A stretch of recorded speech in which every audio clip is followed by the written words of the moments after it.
with liver disease in women who are nursing, pregnant, or may become pregnant. Simple blood tests are needed to check for liver problems. Tell your doctor about other medications you are taking, or if you experience muscle pain or weakness, as they may be a sign of serious side effects. Since Katie switched to Crestor, her cholesterol's much less. With Crestor and diet, it's the land of success. Get your free trial today and you just might declare, I'm a Crestor success. Now you're getting somewhere.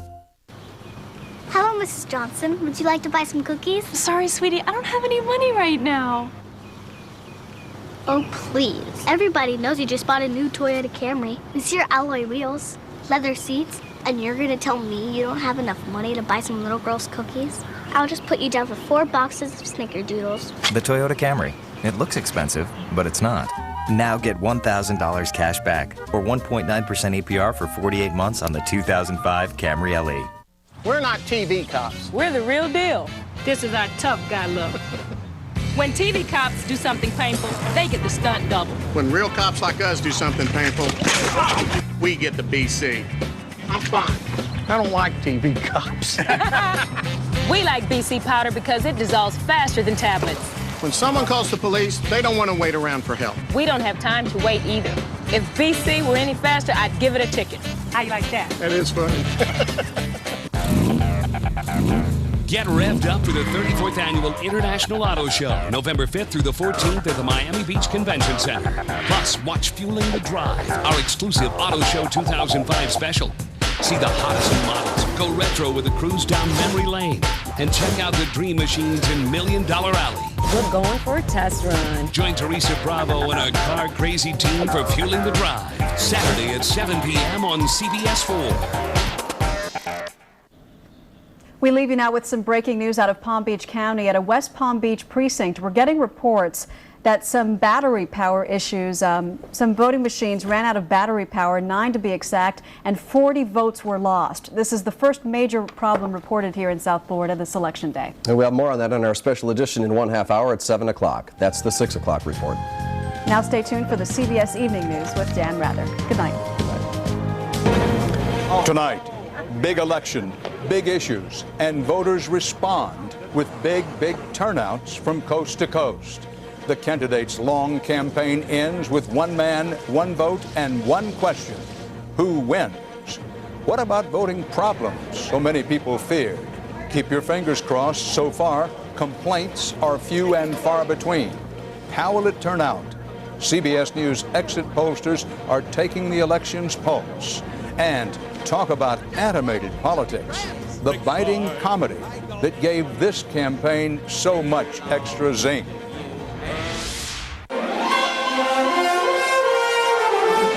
This is the CBS Evening News. With Dan Rather reporting tonight from CBS News Election Headquarters in New York.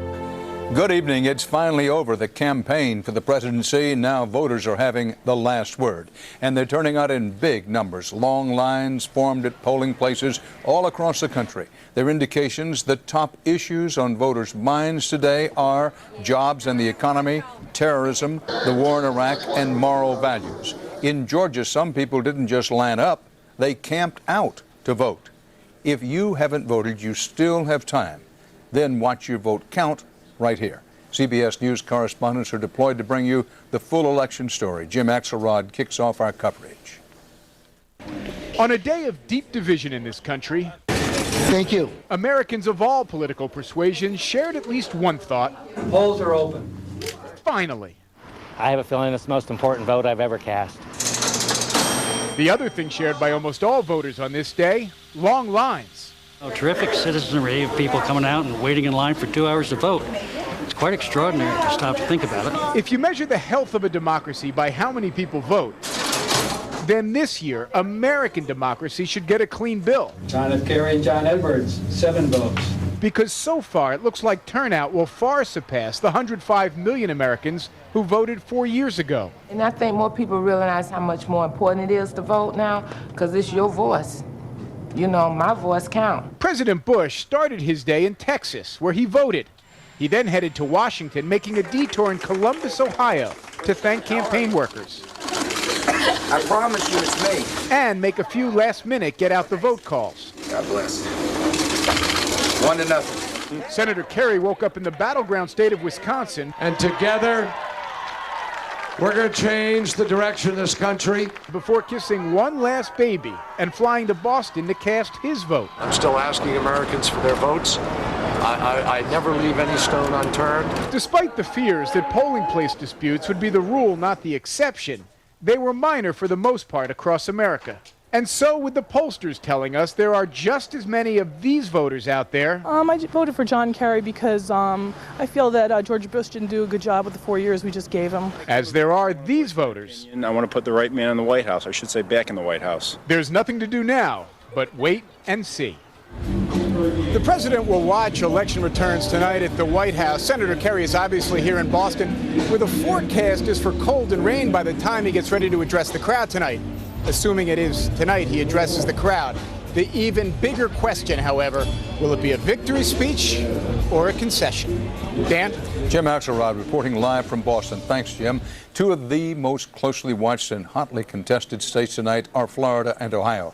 Either one could swing the election, and that's why legions of lawyers are on standby for potential voting challenges and lawsuits. CBS News correspondents are tracking any voting problems in those and other states. Anthony Mason is in Florida on the Vote Watch. Anthony, what's going on there? Dan, it's been pretty quiet here, but in some precincts in Michigan, Ohio, Wisconsin, and West Virginia, local judges have been asked to extend voting hours. Now, while this election as yet has seen no major systemic disruptions, it has had its hiccups. The long lines and heavy turnout led to frustration at some polling stations. I'm trying, but the machine is broke. What they gonna do? In this New Orleans precinct, voting came to a standstill when people had trouble using the machines. I'm not a happy camper. I figure after the last election, we should have all this solved by now. In many states, voters were using new touchscreen machines for the first time, including about half of the voters in Florida. I vote for Kerry, and what came up was Bush. Jane Piazzetta was able to correct her vote. It could be that I made a mistake, but I don't think so. I have been preparing myself for this for many, many weeks. Outside the polling station, lawyers for the Kerry campaign, wearing the blue caps, quickly noted her story for a possible challenge. Lawyers and poll watchers were keeping a close eye in all the swing states. In Nevada, a Democratic county commissioner thought a Republican poll watcher was watching a little too closely. But you're not going to disenfranchise black folks, okay? There were other charges of dirty tricks. In Milwaukee, a fleet of Republican get-out-the-vote vans had its tires slashed. But at the polls, voters had an option they didn't have 4 years ago. If they say, no, you're not registered, you have the right to cast a provisional ballot. Challenged voters could cast provisional ballots. Provisional ballots are new. Yeah, they're new. They're a creation of Congress. The problem is Congress didn't give the states any guidance about how to count them, when to count them, when they can't be counted. For example, some states will count a provisional ballot cast in the wrong precinct, but some states won't. If this election ends up being another nail-biter, those provisional ballots could end up being this year's hanging chads. Dan? Anthony Mason reporting live from Miami. As Anthony Mason mentioned, some of the polls in Ohio could, mark the word could, wind up staying open beyond the scheduled closing time, which is an hour from now. There was another legal twist there today in the battle over deploying vote challengers at Ohio polling places. CBS's Cynthia Bowers is on the Vote Watch in the Buckeye State. Cynthia? Dan, Ohio voters know their state is pivotal to who wins the White House, and they responded by getting up well before dawn to join thousands of others who wanted the chance to make a difference. There's just so much at stake this year. I've never been as politically involved. For months, residents here have been under siege by pollsters, pundits, and of course, the politicians. Thank you. Thank you for welcoming me here. This morning, they awoke to word that a federal appeals court had ruled challengers from both parties would be allowed inside polling places to question a voter's age, citizenship, and residency. No such person here, no such address. That was a victory for Ohio Republicans who showed off thousands of pieces of mail marked undeliverable as proof that some of the state's 800,000 plus newly registered voters didn't live where they said they did and shouldn't be allowed to vote. You think a lot of this was just sending a message prior to the actual vote? The message clearly that the Republicans were trying to send is we're going to be watching. That message was definitely on the mind of first-time voter William Bacon, who was ready to challenge anyone who tried to challenge him. I went in there like Clark Kent, came out like Superman. Bacon voted without incident, and there are few reports of voters being turned away elsewhere. Voters who are challenged or whose names don't show up on voter rolls will be handed a provisional ballot that must be validated before it can be counted. That could delay final results. Any problems? Everything all right? But considering President Bush carried the Buckeye state by only 165,000 votes in 2000, every ballot is critical. Late today, Dan, another federal judge ruled that any of the nearly 600,000 people who requested absentee ballots but may not have received them in time can cast one of those provisional ballots. And as we've been saying, that could delay the vote count coming in later tonight. Dan? Cynthia Bowers in possibly pivotal Columbus, Ohio. Thanks. Throughout the night, CBS News will bring you insights from our exit polls, including who turned out to vote, who didn't, and what difference it could make in the final outcome. CBS's John Roberts is at the CBS News Election Data Center. John? Dan, there was a lot of speculation that two of the big stories driving tonight were going to be young voters and security moms in America who are worried about terrorism. But at this point, those are turning out to be non-stories. Take a look at this. Voters 18 to 29 years old, only 16% voting so far in this election. That compares to 17% in each of the last two elections. But a caveat here, a lot of those people have jobs, they go to school, they may come out to vote later. Did security moms show up at the polls today? The evidence would say no. Look at this. For 28% of moms who voted today, moral values was the #1 issue. The economy and terrorism, a distant second, way back at 17%. Are they worried about a terrorist attack? It would seem that they are. 81% of moms who voted today said they are worried about terrorism, but that's not a whole lot higher than the national average of 72%. Dan? John, job loss may also be a big issue in voters' minds tonight. What are you going to be able to tell us about how that plays as the evening goes along? What we're going to be able to do, Dan, is take demographic data that we've put over these maps of the United States, and we'll be able to tell you, for example, in a state like Ohio, which is pivotal to this election and has had substantial job loss, as indicated by the darker colors, how each of those individual counties went. And it's not just Ohio in which job loss is a particularly large issue. Take a look at this up here in Clayton County in Iowa, down here around Cedar Rapids and to the south and southwest of Des Moines. There's been an awful lot of job loss there as well. So what we'll be able to do as the results come in is put either a John Kerry or a George Bush on top of each of those counties as they come in and tell you how these particular issues played and how people voted. Dan? John Roberts, thanks. In some states, such as Kentucky, where most polls are already closed, some early results are in. These very early results indicate President Bush ahead in Kentucky. If so, no surprise there.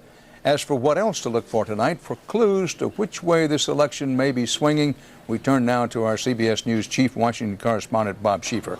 Bob, you've been talking to politicians and campaign strategists on both sides today.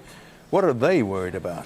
Dan, I think for the Bush people, the thing they're most worried about is Ohio. That's one of the big states that they won the last time. I think they are also worried about New Hampshire, the only one that they won last time in the Northeast. I think the main worry for the Kerry people at this point is the rural vote. Kerry never really connected with those voters, and I think that could hurt him in places like Wisconsin and Iowa, maybe even in Minnesota. You know, all of those voters out there, Dan, they went for Gore and the Democrats the last time, but a lot of those people are in those states are very conservative on social issues. So these are states where the Bush people were saying yesterday they really thought they had a chance. Bob, we've had close elections before. What, if anything, makes this one really different or even unique? I think the thing that makes it so different, Dan, is that we have only 1% of the people out there undecided, yet we don't know how this is going to go. I think John McCain said to me on Sunday, we always say it's going to come down to turnout, whoever gets their people out. Then he said, this time, it's really going to come down to turnout. I think he's right. Bob Schieffer, thanks. Coming up next here on the CBS Evening News, control of the Senate. It's tonight's other big contest. Do Democrats have any realistic chance to take it back? Leslie Stahl will give you the inside story. Then later, the lighter side of Campaign 04. Internet cartoonists had a field day. We'll show you some of their handiwork. But first, why did you vote today? This is a special election. I think it's going to be really close, and I think it might come down to counting the last vote. I would have crawled on my hands and knees, with bloody fingernails to get here. It's that important.